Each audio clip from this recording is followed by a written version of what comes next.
அஸ்ஸலாமு அலைக்கும் வரஹ்மத்துல்லாஹி வபரகாத்துஹு.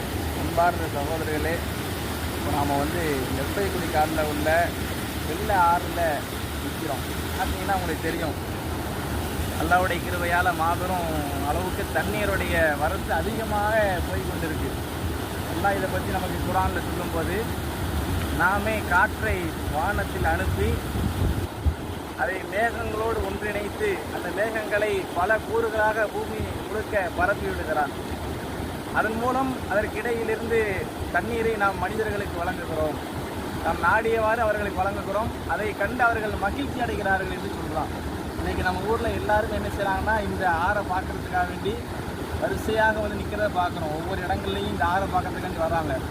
அப்போ இந்த தண்ணீரின் மூலமாக அல்லாஹ் ஒரு மன மகிழ்ச்சியை நமக்கு தரதாக சொல்கிறான்.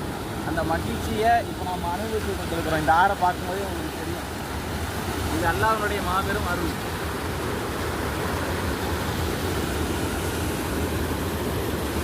நூஹ் அலைஹிஸ்ஸலாம் அவங்களும் தன் சமுதாயத்துக்கு பிரச்சாரம் பண்ணும்போது, நீங்கள் அல்லாஹ்ட்ட மன்னிப்பு தேடுங்க, அல்லாஹ் உங்களுக்கு மழையை தருவான் என்று சொன்னாங்க. அப்போ அந்த மன்னிப்பின் மூலமும் மகிழ்ச்சியாக இறைவன் இந்த மழையை நமக்கு தருவான். அஸ்ஸலாமு அலைக்கும்.